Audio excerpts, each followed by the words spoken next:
অভিভাৱক আৰু উপস্থিত সন্মানীয় বিদ্যাৰ্থীবিলাক প্ৰথমতে মই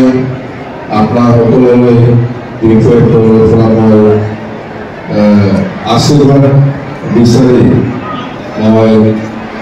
স্বাগত জনাইছোঁ। তো আজি আমাৰ ইয়াত আপনার উপস্থিত নাম আছে আমার বড় সমাজের আমার ভাল কার্যকর্তা আছে আপনার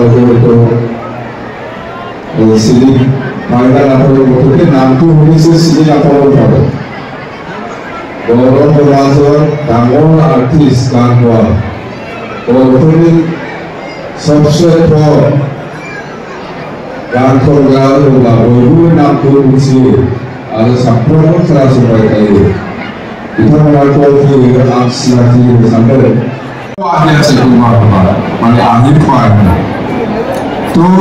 কথা এখন নাই আমার মাঝে আজি যেটি উদ্দেশ্য লৈ পেলাই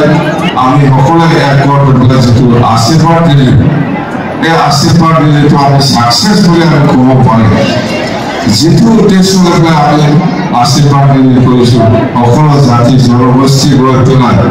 শান্তিৰ নামৰ একতাৰ নামৰ উন্নয়নৰ নামৰ যেটো আশীৰ্বাদ দিলে এটা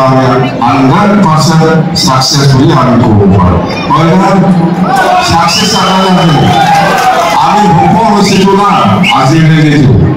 আমাৰ আজিৰ দিনটো সফল হৈছে যে আগতে যেটো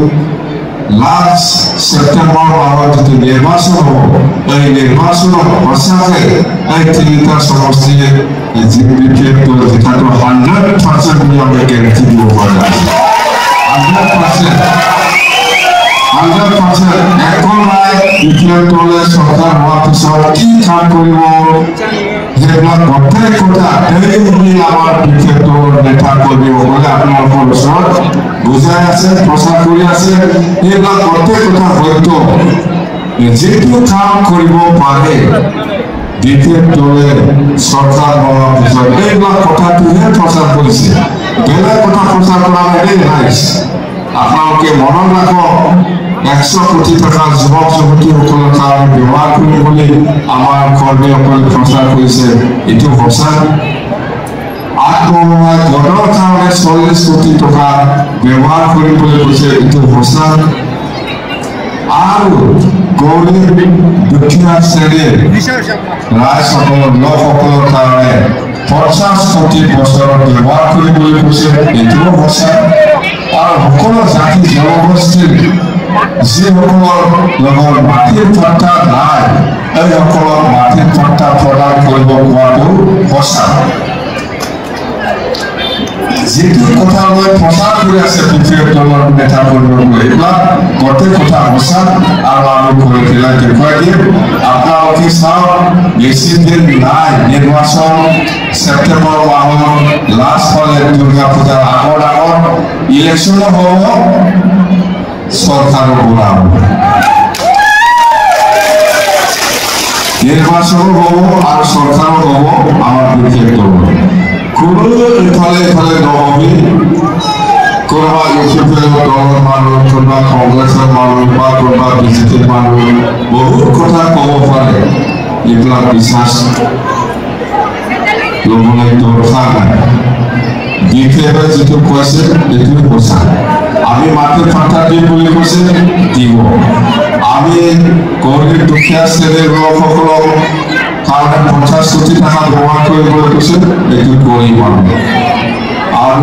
সিনিয়ৰ সিটিজেন আৰু দিখাংগ ডিসেবল পাৰ্চনসকলৰ কাৰণে 10 কোটি টাকা ব্যৱহাৰ কৰিবলৈ কৈছে আমি কৰিম ইয়াত আপোনালোকৰ ইয়াত এই চৰকাৰ কামৰ কাম নাই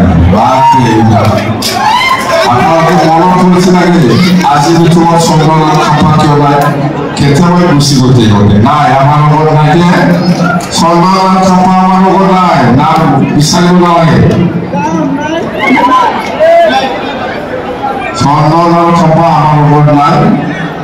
ইহঁতে ইউপিপিএলৰ কওঁ এইটো বিচাৰি লাভ নাই কওঁ ইহঁতে ফচিব